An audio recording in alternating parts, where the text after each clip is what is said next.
सबसे पहले सर्वप्रथम आपको पता है कि आज जितनी भी राजनीति मैं जनसत्ता दल बनना सकता हूँ, तो मैं आपको अवगत कराना चाहता हूँ कि जनसत्ता दल लोकतांत्रिक जितनी भी पार्टियां आज तक चुनाव लड़ी हैं, जातिगत आधार पर सभी चुनाव लड़ी हैं। बसपा की जो भी राजनीति होती है, पहले ये कहते हैं कि दलित समाज का सारा वोट उनका है। वो हमेशा कभी चमारपासी की बात करती हैं और यहाँ पर वही करती है, वो यादव और मुस्लिम की बात करते हैं और हमारे बहन प्रिया जी हमेशा पटेल। तो मैं कहना चाहूँगा आपको मीडिया के माध्यम से राजा भैया बेटी की जब शादी कराते हैं तो वो ये नहीं पूछते हैं किस मुसलमान की बेटी है, किस हिंदू की बेटी है, किस ब्राह्मण की बेटी है, किस जमात की बेटी है, किस पासवान की बेटी है, किस कुर्मी की है, किस लोहार की है, किस गहकार की। वो सर्व समाज की बेटी की शादी करवाते हैं। तो मेरा जो फंडामेंटल है कि मैं राजा भैया की पार्टी से, और इस बात का मुझे फक्र है कि वहाँ पर जातिवाद नहीं है, सर्व समाज की राजनीति करने के लिए। तो इस बार जनसत्ता दल एक ऐसी पार्टी के रूप में है जहाँ पर किसी एक वर्ग विशेष की राजनीति की बात नहीं की जा रही है। और दुर्भाग्य से हमारे इस विधानसभा का, जिस विधानसभा से मैं यहाँ पर जनरेट करने के लिए आज इस माननीय राजा भैया की पार्टी जनसत्ता दल से हूँ, वहाँ पर क्या हुआ कि आज तक यहाँ पर जो भी विधायक 20 वर्षों से बना है वो इस विधानसभा का नाम करके दूसरी विधानसभा का व्यक्ति यहाँ पर विधानसभा की राजनीति करने के लिए आ जाते हैं। तो एक चीज़ और भी है, साथ साथ एक ये है कि जिस तरह से कि घर का काम घर का होता है, भाई विधानसभा का व्यक्ति अगर नहीं होगा तो विधानसभा के बारे में उसको जानकारी नहीं है। और जैसा कि सराव की जनता इस बार क्षेत्रीय बनाम बाहरी की लड़ाई छेड़ चुका है और इस बार सारे के सारे बाहरी पट्टे इनको सफाया हो जाएगा और यहाँ की जनता इस बार जवाब देने वाली है। और हमारा जो मुख्य मुद्दा है, हर किसी का अपना अपना एक मुद्दा होता है। मैं सभी के जितने भी कैंडिडेट हैं, जितने उम्मीदवार हैं, जितनी भी पार्टियाँ हैं, सब अपना अपना एक मुद्दा बना के रखे हैं, इस मुद्दे पर राजनीति करना है। अभी कुछ पार्टियाँ कहती हैं किसान हमारा मुद्दा है। तो जो लोग किसानों की बात करते हैं, किसान कोई मुद्दा नहीं है भाई। किसान जय जवान जय किसान का नारा हमारे देश में सर्वप्रथम लगा कि भारत किसी किसान देश है। तो किसानों की बात करना ये हमारा कर्तव्य है, ये कोई मुद्दा नहीं है। और साथ ही साथ आज युवाओं की समस्या आप देख रहे हैं, हम जिस इलाके में अगर 20 वर्ष से अगर 2002 से 2007 तक 2007 से 2013 यहाँ पर बसपा की सरकार के दौरान यहाँ पर विधायक उस दौरान विधानसभा का 25% तो विधानसभा में काम दिखता है। फिर उसके बाद जनता ने यहाँ पर परिवर्तन किया, समाजवादी पार्टी की सरकार में यहाँ पर समाजवादी के विधायक भी आते हैं, लेकिन बनते हैं कौन फिर से वही गलती हो जाती है विधानसभा का विधायक ना होने से। और आज समाजवादी पार्टी लैपटॉप की बात करते हैं, लैपटॉप बांटे हमने मॉड्यूल की हमने बात की है। लेकिन सबसे आपको पहली बात बताते हैं कि ये गुंडों की सरकार है, दबंगई करने वाले हैं। आज भी इनकी भाषा बदल चुकी है। मैं एक उम्मीदवार के रूप में मैं कभी क्षेत्र में जाता हूँ तो इनके व्यक्तिगत इनके समाज के कुछ ऐसे लोग होते हैं जो कहते हैं, कभी कभी तो हमारे कार्ड भी फाड़ दिए जाते हैं, कभी कभी इतना जलस है कि नहीं हमको इसके सिवा कुछ दिखाई नहीं देता। तो कभी एक वर्ग विशेष से राजनीति नहीं होती और दबंगाइयों का सफाया हुआ, दबंगाइयों का सफाया होगा। और मैं ये कहना चाहता हूँ कि जो भी लोग हैं, चाहे वो समाजवादी पार्टी हो, चाहे बहुजन समाज पार्टी हो, चाहे भारतीय जनता पार्टी हो, चाहे अपना दल के लोग, जो भी यहाँ पर प्रेरित किए हैं, सबके सबने मौका पाए, सबने अपनी अपनी सरकार बनाई, सबने यहाँ की विधानसभा की राजनीति की।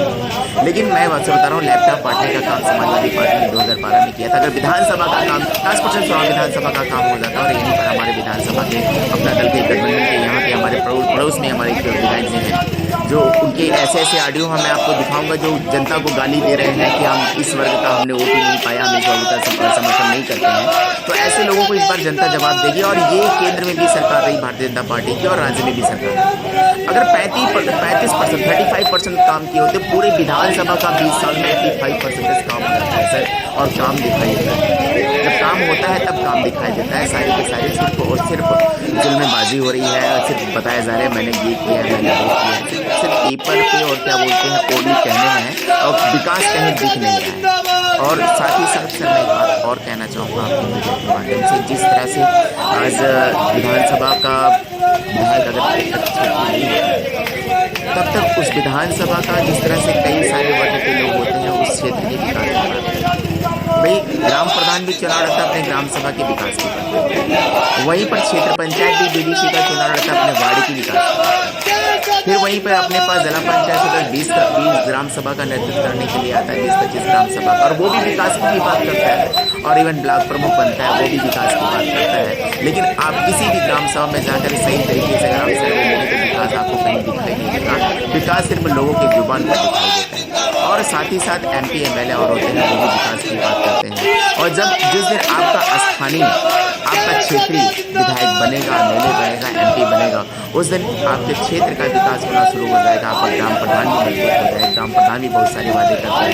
अगर ग्राम प्रधान के निधि में अगर उतना पैसा नहीं आता क्षेत्र के विकास के लिए, वो अपनी बात अपने जिला पंचायत से कह सकता है, अपने ब्लॉक प्रमुख से कह सकता है, और ब्लॉक प्रमुख के क्षेत्र में नहीं आता अपने MLA से कह सकता है। तो सारे के सारे सिस्टम बने हुए हैं। बस यही कहना चाहूँगा, इस बार चुनाव की जनता क्षेत्रीय विधायक चुनने के लिए तैयार है, और माननीय राजा भैया का सम्मान पूरा क्षेत्र की जनता कर रही है। इस सारी जो पार्टियां हैं जो बाहर से प्रत्याशी लाके खड़े कर देते हैं, और आपको सर बताएंगे ये जो पार्टी है बिजनेस कर रही है।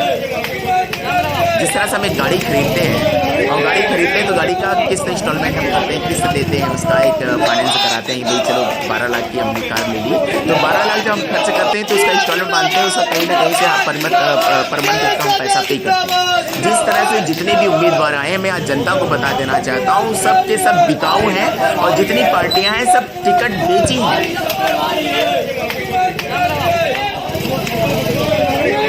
सर हमारे पास में आप जहाँ बैठे हैं यहाँ पे PCF कोल्ड स्टोर है सर, आज भी वो सरकारी संस्थान है। जितने भी लोग बने आज कभी कोई सरकारी संस्थान पे ध्यान नहीं देते, क्योंकि उनकी जो प्राइवेट की जो फैक्ट्री लगा रखी है वो बंद हो जाएगी। हमारे यहाँ कताई मिल मोहमा में है सर। कताई मिल में कम से कम मैंने सुना है कि 1500 दिन में काम करता है, 1500 रात में काम करता था।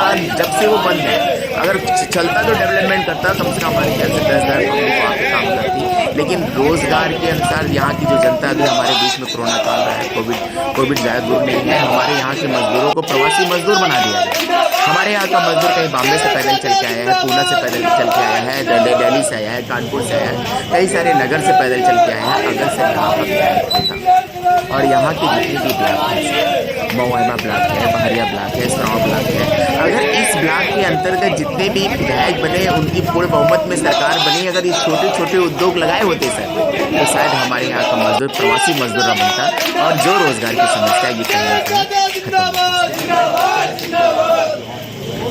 सर बिल्कुल, एक्चुअली मैं एक युवा हूँ, और मैं 32 साल की उम्र में आज यहाँ की राजनीति का मैं चेहरा बना हूँ। और मैं आपके माध्यम से मैं बताना चाहूँगा कि अगर मालिक 37 साल में ज़िंदगी ख़त्म ना की, कभी कोई ऐसी अनहोनी ना हुई, अगर ज़िंदगी रहती है और क्षेत्र की जनता का आशीर्वाद मिलता, तो क्षेत्र की जनता को लेकर के आगे बढ़ूँगा। और रही बच्चों के एजुकेशन की बात, सर आज देखिए, आज सारी की सारी पार्टियाँ विकास की बात करती हैं, लेकिन डॉक्टर भीमराव अम्बेडकर साहब ने एक बात कही थी, संविधान के बदौलत आज सारी की सारी पार्टियाँ चल रही हैं। डॉक्टर BR अम्बेडकर साहब ने एक बात ये कही थी कि शिक्षा वो शेर निकाली है जो BA का पढ़ेगा। उन्होंने किसी एक वर्ग विशेष के लिए नहीं कहा, उन्होंने सर्व समाज के लिए कहा था, सर्व समाज के बच्चे के लिए कहा। और जो बंदा पढ़ लिख जाता है सर, आज IAS PCS जो भी होते हैं, डॉक्टर्स इंजीनियर होते हैं, वो कहीं ना कहीं एजुकेशन के माध्यम से जुड़े होते हैं, तभी वो आगे बढ़ते हैं।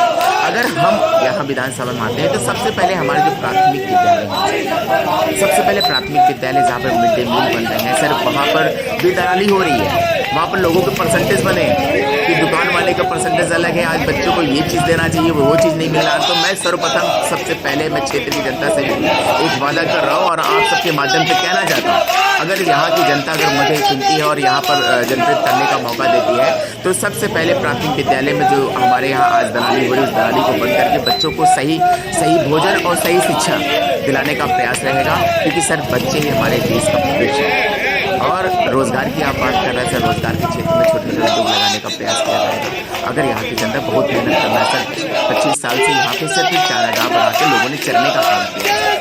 और साथ ही साथ सर हमारे यहाँ चिकित्सा की बात भी आती है। मैं पेशे से डॉक्टर हूँ सर, मैं pharmacist 2008 HD from Tamil Nadu doctor in 2008। तो सर मैंने ये भी देखा कि आज छोटे छोटे ग्राम सभा में हम जाते हैं सर, हमारे यहाँ सबसे बड़ी समस्या हमारी महिलाओं की।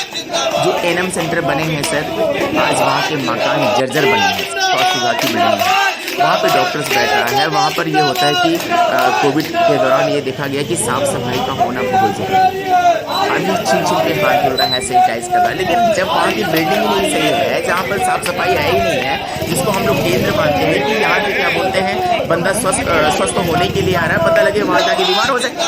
तो इन चीज़ों पे भी सर हमें ध्यान देना है।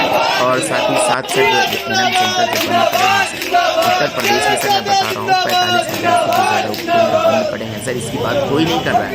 लोग शिक्षा, चिकित्सा, रोजगार की बात करते हैं लेकिन काम की बात नहीं करते हैं। तो सर इसके बाद जितने सर प्राथमिक स्वास्थ्य केंद्र सबको सही तरीके से। मैं डॉक्टर सुधीर, मैं माननीय राजा भैया जनसत्ता दल लोकतांत्रिक से मैं उम्मीदवार हूँ। और मेरा जो पूरा आज पूरे क्षेत्र में डॉक्टर सुधीर चमार के नाम से लोग जान रहे हैं। और मैं रहने वाला आपके इसी क्षेत्र से हूँ। मेरा हॉस्पिटल है वाटर